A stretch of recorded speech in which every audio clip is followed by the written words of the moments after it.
Nakusihi kwa neema ya Mungu Baba wa mbingu na nchi, sikia neno la Mungu. Amen. Nakuletea neno jioni leo. Naitwa mchungaji Stella Ngonela. Bwana ameniita kunena mema kwa wanadamu. Sema amen.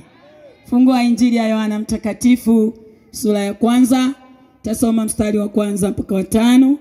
Kisha nitasoma mstari wa 12 mpaka ule mstari wa 14.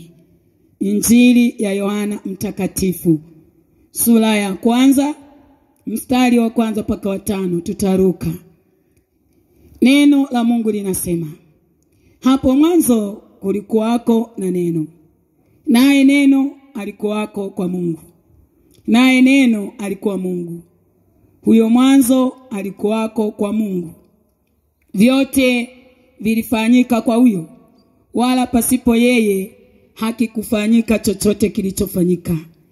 Ndani yake ndimo ulimokuwamo uzima, na ule uzima ulikuwa nuru ya watu. Nayo nuru yang'aa gizani, wala giza halikuweza. Mstari wa 11 mpaka 14. Alikuja kwake, wala walio wake hawakumpokea. Bali wote waliompokea aliwapa uwezo wa kufanyika watoto wa Mungu. Ndio wale waliaminio jina lake, waliozaliwa si kwa damu, wala si kwa mapenzi ya mwili, wala si kwa mapenzi ya mtu, bali kwa Mungu. 14. Naye neno alifanyika mwili, akakaa kwetu, nasi tukauona utukufu wake, utukufu kama wa mwana pekee atokaye kwa Baba, amejaa neema na kweli. Haleluya! Ngeza makofi na vigelegele kwa ria jioni ya leo. Amen. Chumba wangu jioni ya leo, pokea neno la Mungu aliyekuumba ili uwe na uzima wa milele. Pokea neno la Mungu aliyekuumba.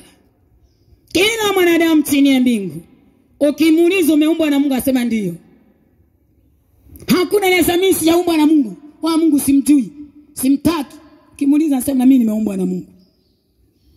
Ujumbe jioni ya leo, pokea neno la Mungu aliyekuumba ili uwe na uzima wa milele.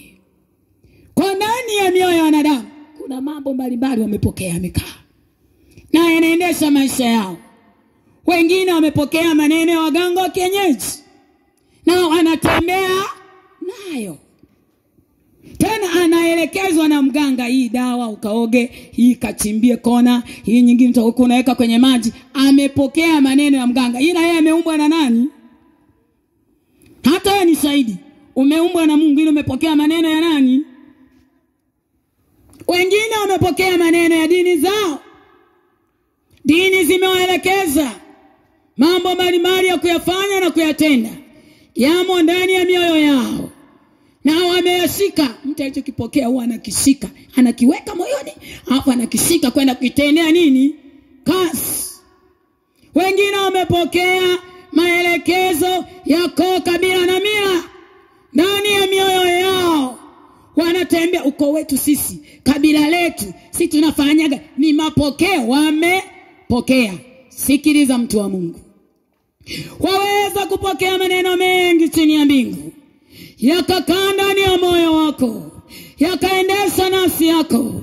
Lakini nataka nikwambie, ndani ya hayo maneno hauka uzima wa nafsi yako. Yuko mwanaume mmoja aliye hai, jina lake ni neno. Kimpokea jioni ya leo, anaondoa dhambi moyoni, anafunua uzima kwa mwanadamu, anaondoa misiba, masikitiko na huzuni. Pale msalabani alikwisha Bwana. Anasema msalabani alichukua huzuni zetu, kwa kupigwa kwake tumeponywa. Mtu akipokea neno la huyo, anauona uponyaji ndani yake. Wala ni ndani ya Yesu mwana wa Mungu aliye hai. Watu wamepokea vitu visivyofaidi kitu, bado anatembea kwenye mateso. Amepokea vitu ambavyo ni mauti, haviwezi kuleta uzima.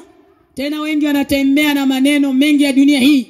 Anaweza kashika maneno ya mganga, ameshika maelekezo ya majini. Yote ni maelekezo haya, ni maneno, ni habari amepewa. Jini ni makata, Maimuna, sijui ufukize uvumba gani, anatekeleza. Huyo analewa. Huyo ni analogwa. Huyo ni mzinzi. Huyo hajawasoma. Ikasoma yonado. Ni neno la Mungu aliye Muumbaji na Baba wa vyote. Kitembea na neno lake. Hapana uchawi wala uganga. Sia Yakobo, Israeli, yako matendo makuu ya Mungu aliye hai.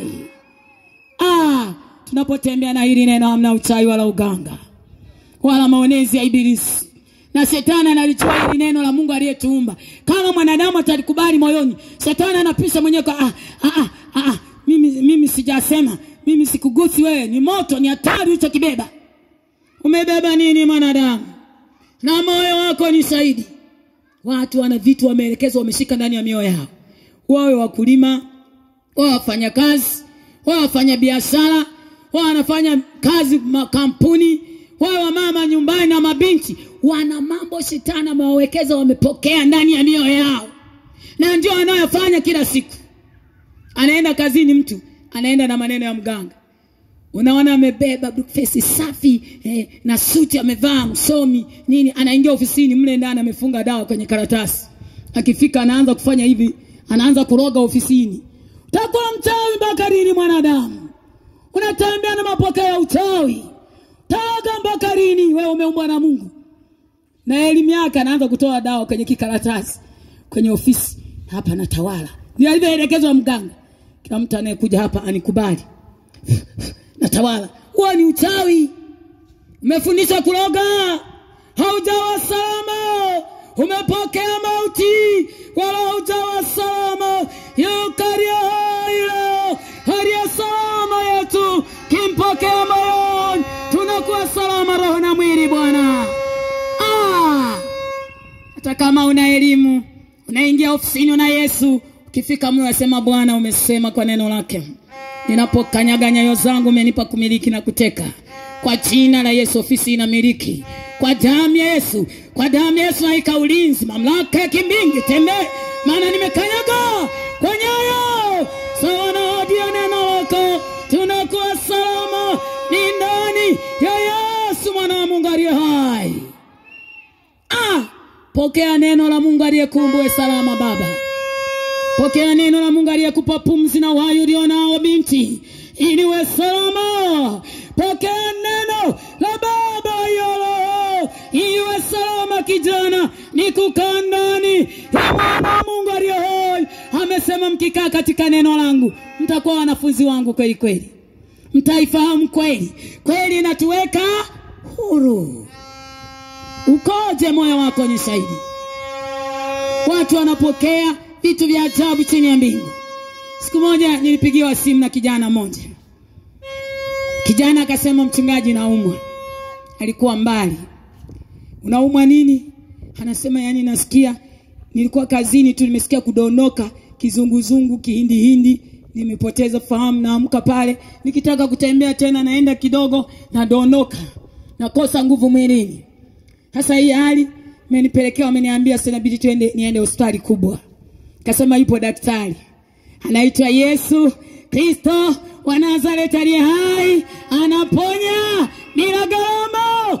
Ukipokea neno lake, amesema nasamehe dhambi na kuponya magonjwa yote. Ndani yake tunapata uponyaji Bwana. Yaani wewe misungi kama unakataa hili neno, wengine huko kwenye YouTube wanalipokea. Kama wanalikataa, wengine kwenye simu wanapokea uponyaji. Maana neno lake ndio uponyaji, ndio uzima wala na mwili. Maana ni neno la Baba aliye hai milele. Ni muumbaji, ni yote katika vyote. Nikamwombea yule kijana kwenye simu. Akasema najisikia vizuri. Lakini kazini wameniandikia referral kwamba niende Rufaa Mbeya. Kwa hiyo inabidi mchungaji nitimize wajibu sababu nimepewa ruhusa. Akapanda gari, alikuwa huko unapita Tabora, wapi huko Katavi. Akapanda gari akaenda Rufaa. yuko vizuri, amepokea uponyaji. Amefika rufaa, akaona madaktari. Tunao madaktari ambao wamesoma, Mungu ameyaweka, lakini yupo aliye zaidi ya madaktari. Yuko aliye bingwa wa mabingwa, aliye hai milele. Ponyaji wake ni tofauti na matabibu wa dunia. Uwezo wake uko juu, mamlaka yake inapita mamlaka zote chini ya mbingu. Ameziweka mwenyewe, yuko juu ya vyote. Anaitwa Mungu muumbaji. Mtu akimpokea moyoni, matendo yake ni ajabu. Amefika rufaa, akampima, yeye anajisikia yuko vizuri, anasema elezea. Unajua daktari anataka asikie maelezo kwa mgonjwa. Na ukienda kwa daktari, hawasemagi watu uongo kwa madaktari. Ila kwa daktari Yesu watu wanasema uongo. Mimi nashangaa. Yaani daktari aliyesoma miaka 5, ameenda chuo, mtu akifika anakuwa mwaminifu kueleza siku ilianzeje, nikadondoka hivi, nikasikia hapa mara 3. Yaani hakosei. Wakachukua yale maelezo yake ya mwanzoni kwamba lidondoka, alivyoinuka tena, akaenda kidogo tena akafanyeje? Wakamuuliza, hivi kwenye ukoo wenu kuna mtu anaanguka ugonjwa wa kuanguka? Nani? Bibi. Basi ugonjwa umechukua kwa nani? Yukaria hilo simba kabila wa Yuda, kipokea neno lake, mwanadamu anakuwa salama. Hatupokei magonjwa ya ulisi, ni ndani ya Yesu mwana wa Mungu aliye hai. Roho ya Baba na ya Mwana zote ni mali yake. Roho inatenda dhambi ndiyo itakayokufa. Hawezi akachukua ugonjwa wa bibi kaja kwako ukimpokea Yesu. Hatupokei hayo magonjwa. Hatutembei na roho. Maana aliandikwa msalabani, akasema yamekwisha. Maana imeandikwa katika Torati, amelaaniwa mtu yule aangikwaye mtini. Alichukua laana za mababu na mabibi. Tukikubali neno moyoni, tunatoka kwenye laana. Yule kijana alikuwa mwaminifu, akanipigia simu. Mchungaji yuko anajisikia vizuri, lakini nimefika hapa, daktari ameniuliza kama hivyo ninavyokueleza. Nikamweleza nilivyoanza kuugua. Siri felo ipo, barua ameandikiwa ya ruhusa, lazima ueleze. Anasema sasa nikapata taarifa zingine mbaya. Naambiwa kuna ndugu ambaye anaanguka ukoo wenu. Nikasema ndio. Nani? Bibi. Basi ugonjwa ni wa bibi. Kwa anapewa ugonjwa wa ulisi. Dunia ndiye inavyoelekeza. Hivyo ilivyojifunza. Yuko daktari bingwa simba kabila ya Yuda, kimpokea yeye, niko hana mwanzo wa mwisho, ndani yake ni salama salimini Bwana. Nikasema simba kabila ya Yuda, si ameshakuponya wewe? Kama umepokea neno la Mungu, hatupokei mapokeo ya magonjwa. Maana hayo yote msalabani haifanyeje? Msalabani haifanyeje? Yanaongea hivi mpaka leo ni mzima, yuko kazini. Yesu ni mtamu Bwana. Yesu wa Nazareti anaitwa neno. Ni mfalme, ni Mungu muumbaji. Kila kitu kwake kinapiga saluti, maana kinamjua. Injili ya Yohana sura ya 1 mstari wa 1 nasema, hapo mwanzo palikuwa na neno, naye neno alikuwa kwa Mungu, naye neno alikuwa nani? Alikuwa nani? Mwanadamu akipokea neno la Mungu aliyemuumba, manake ni Mungu ndani ya mwanadamu. Na anasema pasipo huyo neno hakuna kitu kilichofanyika. Yaani mbingu na nchi, vyote tunavyoviona mpaka sisimizi na jongo, ni kwa neno vyote vilifanywa. Alikuwa anatamka na iwe, inakuwa. Na iwe anga, ikawa anga. Na iwe nuru, ikawa nuru. Hapo akasema sasa natenganisha nuru na giza. Nuru nitaita mchana, giza nitaita usiku. Nani zaidi ya huyo? Nani mwingine chini ya mbingu aliye kama huyo? Hafananishi na chochote, ni Baba muumbaji aliye hai milele. Kimpokea moyoni, utakuwa salama mwanadamu. Sio hayo uliyoyapokea. Watu wamepokea vitu vya ajabu ndani ya mioyo yao. Wamepokea mauti ndani ya mioyo. Watembea mauti ndani ya mioyo. Wameanza kupokea neno la Mungu aliyeumba. Mimi niliitwa na wakurugenzi. Wakurugenzi ni akina nani? Nilikuwa naongea na mganga mmoja. Kijana tu amevaa na jeans na t-shirt, ni mganga. Na wewe haya masambu ulipata wapi? Si babu. Aliniachaga yakanivaa. Sasa wewe umeumbwa na Mungu, unapokeaje haya? Yamekumba makurugenzi wewe. Afu anaitwa tu makurugenzi, mara makubwa, mara mashetani. Ni kweli mashetani. Ukija kwa Yesu waweza kuokolewa, ukaomba na maonezi na vifungo na laana na uchawi na uganga na masamba. Ni jina la Yesu mwana wa Mungu aliye hai lililofanya vyote. Hata mwanadamu umeumbwa kwa neno. Alisema na tufanye mtu kwa sura yetu na kwa mfano wetu. Akafinyanga mwanadamu kwa harisi, kisha akampulizia pumzi awe nafsi ukazi ya Baba aliye hai. Na ndio maana lazima uhubiriwe kwamba aliyopokea masamba ni mauti ya milele, aliyopokea maelekezo ya uchawi ni mauti ya milele, aliyopokea maelekezo ya mamalaya ni mauti milele. Yote aliyekuja leo ana uzima wa milele. Ukimpokea yeye, hataondoa masamba, hataondoa uchawi, hataondoa uzinzi, hataondoa bangi, sigara utavuta kamwe. Akiingia huyu mwanaume aliye hai, anasema ndani yake ndimo ulimo kwema uzima. Uzima wetu umo ndani ya neno la Mungu aliyetuumba, sio maneno ya dini unaotembea nayo. Una maelekezo ya dini na kwa waganga unaenda, una wokovu na hayo maelekezo. Una maelekezo ya masamba ya ukoo. Sisi ukoo wetu wengine paka toka wanakuwa ni kupandia madawa mashambani. Saa hizi mvua zimeanza, wakulima wameanza kuchanganya dawa na mbegu. Mambo ya ajabu kweli. Mvua analeta Mungu, afya na yeye na maelekezo mengine kinyume na Mungu tena. Anaenda tena Mungu amenyesha mvua mashambani, mvua wamepata kwenda kupanda, ana maelekezo ya dawa tena ya uganga. Paka lini wasi wa mwanadamu? Awe mfanya biashara, awe mfanya kazi, anatuma elekezo. Dukani ameweka hela za zamani, si ameweka manini, maana puliza. Wanajifunza uchawi kila leo kuroga. Na waganga ndio wamefundisha watu uchawi. Ukaoge saa 8 nje panda. Wanafundishwa kuroga saa 8. Hawezi wakasema waoge mchana, saa tunamuona. Wanategea giza. Maana wako kwenye mambo ya giza. Na wenyewe wakikaa wanaweka giza mle. Hata ukianza kuosha watu waoshe kwenye giza. Wameweka mamiti manini, mtu aweka kwenye kificho. Maana mambo yanafanya ni aibu. Sasa Mungu aliyetumba ni ya kuzimu, ni mauti, ni jehanamu. Usipotubu ikole mwanadamu takalo lejelo. Umewekwa, utajiweka mwanadamu. Umewekwa. Tumefugwa tu hapa, tunapita kama wapitaji. Tutarejea kwa aliyetumba. Amesema vyote amevifanya mwenyewe, na kila goti utapigwa mbele zake, kila ulimi utapa. Utaeleza uliyopokea uliokuwa unayatenda, unaenda nayo kwa Muumbaji upate mshahara. Ukihubiri hizo wanafyonza kweli. Wengine wako kwenye setting, hatusetiwi. Ni ndani ya aliye hai milele, hapana uchawi wala uganga.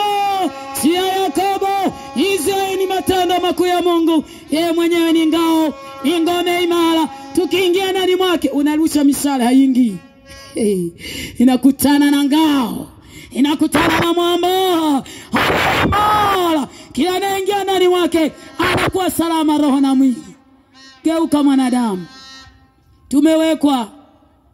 Mvua anatuletea Mungu, acha kiburi, acha dharau. Kuna wengine ndio wanatoa na hela tunaenda kutafuta kuomba mvua kwa mtu mwanadamu anayekufa. Akuletea mvua. Anaelewa Mungu anafanyaje apandishe mawingu hapo ashushe mvua? Anaufahamu huyo? Ameweka ziwa wapi? Bahari ipi aliyotengeneza yeye? Kama yeye ni mtaalamu wa Mungu, basi tuone bahari na ziwa aliyoweka Mungu. Anakausha alafu nchi kavu aweke ziwa. Unaweza wewe? Hata kugeuza mchana wa usiku uwezi. Hata sisimizi hujawezi kuumba. Unani mwanadamu baada ya kutii? Ukatubu, acha njia mbaya hizo. Mwaka fulani nimeenda tu Masawe hapa, nimekuta watu wanachangisha Masawe tu hapa, wanachangisha nyumba kwa nyumba. Tuende kwa mkubwa nani? Tukafuate mvua. Alafu waongo wanategea majira ya mvua Mungu anapoleta. Wameona nyakati na majira, wanaanza kusema mvua. Mtafungwa mpaka lini mwanadamu? aliyeweka nyakati na majira na mvua na vyote ni Mungu aliyetuumba. Na ndiye anataka tutembee na neno lake. Sana mtu kumuita Mungu. Na wakifika pale, aniambia mzee mmoja wa Mungu, mtu wa Mungu akasema, mkifika pale heshima kubwa, wanaenda kwa magoti, wanaheshima staili yao ya kumheshimu eti anaitwa mkubwa. Hakuna mkubwa kama Yesu wa Nazareti. Hakuna aliye kama Baba wa kuabudiwa, wa kuinuliwa, wa kusimuliwa pekee. Aliye Baba wa zetu, mwenye nyakati na majira, aliye hai. Kwake tunaishi, tunakwenda, tunapumua. Analeta kwangu na kwako. Natoa hewa chafu na vuta safi, magala nayo. Huyo ndio kuabudiwa. Huyo ndio kunyenyekewa. Na ndiye anayestahili pekee. Lakini wanadamu wamepokea vitu vya ajabu. Hata mimi kipindi nakuwa niko kule Mbeya, nilikuwa naambiwa vitu vya ajabu kweli. Kuna limsitu fulani hivi Mbeya wameliweka likubwa, hakuna kuchoma moto, miti. Halafu katikati ya msitu kuna njia. Tulikuwa tunaambiwa mnapopita hapa lazima mpige hodi, wapo wakubwa. Usipopiga hodi utakutana na choka kubwa limekaa. Kwa unafika pale, hodi, nataka kupita. Ujinga. Pokea vitu vya ajabu kweli. Na hakuna kuchoma. Asema pale kuna wakubwa. Machifu walizikwaka pale ndio wamo mule. Wamo mtu akisha kufa na kwemo tena. Ama pokea si mauti hizo. Sina mapepo hayo. Maelekezo ya kuzimu baada ya kifo ni hukumu. Amewekwa kuzimu, anasubiri Jehanamu, hukumu ije ya mwisho. Hana mamlaka kutoka, hakuna kumtoa. Yaani takisha kufa ametengana mwili. Mungu anaelewa huyo atakawekwa wapi, huyo awekwa wapi. Marufuku hakuna mwenye mamlaka wa kumtoa yule. Wewe sasa ndio una mamlaka, unaweza kutoka kwenye hayo uliyopokea. Uko hai.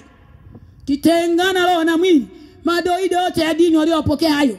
Baba mweke pema mlevi. Pema ya nani? Amweka pema mchawi. Mganga wa kienyeji amekufa na masamba akaweka pema. Paradiso ni ya watakatifu. Mwanga ni Kristo mwenyewe. Kwenye zile mbingu za Baba watakaoingia ni wale waliopokea neno ndani ya mioyo, wakaacha dhambi, wakatoka kwenye vifungo, wakawekwa huru ngali hai. Unaeleweka kwa kwenda kulingana na yale uliyopokea ni ya nani. Uende kwa Mungu aliyekuumba, ulipokea maelekezo ya kuzimu. Mungu akupokee. Wewe unatembea na maelekezo ya kuzimu, umeyapokea, ukiondoka hapo unaenda kuzimu kweli. Ndio ndio uliyashika. Haijalishi unasali au hujasali. Umepokea nini moyoni? Kuna neno la Mungu aliyekuumba na kuendesha. Unajua kusamehe. Unaushinda ubaya kwa wema. Hautendei hila wengine. Haufyodoi macho hivyo kaloga. Hicho ndio kinachoangaliwa na Mungu. Unatenda nini? Na unayotenda hayo umeyapokea moyoni. Toba geuka mwanadamu. Pokea neno liondoe hayo masamba. Toka kwenye laana. Taishi kwenye laana mpaka lini? Anasema wale wote waliompokea aliwapa uwezo kufanyika watoto wa Mungu aliye juu. Kuna watu wa Mungu na watoto. Mtoto wa Mungu ndiye aliyopokea neno moyoni linamwendesha. Ana uzima wa milele. Anafanana na Mungu. Mungu amejaa neema na rehema. Amejaa neema na kweli. Na yule aliyepokea neno anakuwa amejaa neema na kweli mle moyoni. Sio muongo. Sio msengenyaji kama wewe. Hawina hila tena. Hatembei na hasira tena. Amejaa neema na kweli. Amegeuzwa. Anakuwa mpya. Ya kale yanaondoka. Yanaingia mapya ya Baba aliye hai. Maana amezaliwa. Anaitwa mwana. Wewe ukoje? Mbona umebeba mwagite humo? Wapi nayo uliyobeba mwanadamu? Na yanawaharibu kweli na kuwaua. Hata watu wengi wamevunja miji yao, ndoa zao kwa ajili ya kupokea maneno ya dunia hii. Amekuta huko maneno. Yaani mimi nimesikia kabisa mitaani. Anayatendea kazi. Na shanga amenua veke. Si baba ishame, sina nini. Ni mambo ya ajabu. Kwa sasa hizi tandoa, heshima ya ndoa haipo. Afunge ndoa kubwa, sijui kwa harusi gani, walikuwa wanatembea kwenye kigari cha mabibi harusi, wanapunga hivi mikono, wiki moja ya pili, tuseme toka. Sikutaki hapa. Ameyapokea. Hayo ndio anatenda hayo. Ndiye anavunjisha mji uliopokea. Ukipokea neno la Baba aliye hai, yeye ni mfalme, ni mwamba uzima, ni Bwana ndo njema salama yako mama ni ndani ya Yesu mwana wa Mungu aliye hai. Kitembea na neno lake, hakuna hizo fujo. Haya masagala hayo uwezo kayaona. Kipokea neno la Mungu linatunyenyekesha. Unashuka, hauna mlomo. Yana anapambana, kama nikutukana anatukana mapepo.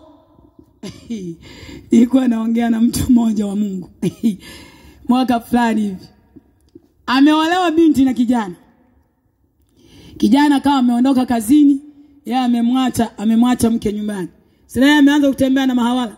Wanapokea mambo ya ajabu. Anakuja mume anakamimba. Halafu mume anauliza mimba naye, kwani wewe uko utembea na mahawala wangapi? Usiona mapokea. Usiona mapepo hayo. Wewe hujabeba tu mimba na wewe umetembea na wanawake, tusibabaishani.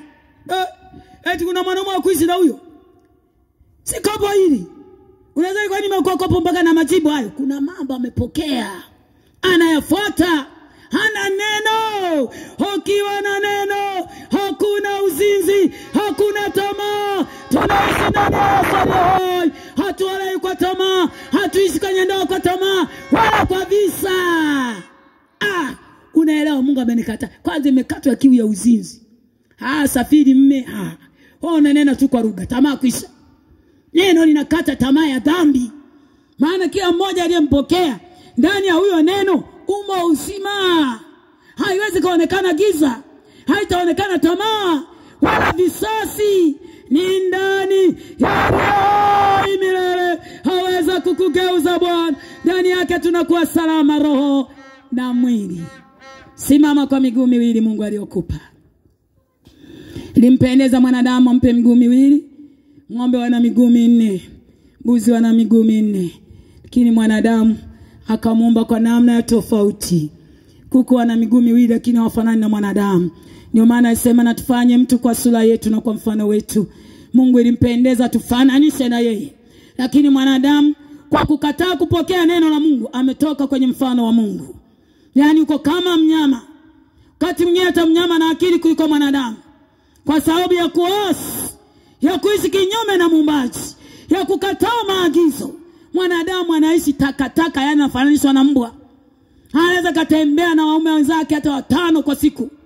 Mungu hakutaka hivyo. Mtu akipokea neno haya hayapo, anarudi kwenye sura ya Mungu. Anafanana naye. Ni wewe jioni ya leo kutaka kurejea. Pokea neno moyoni.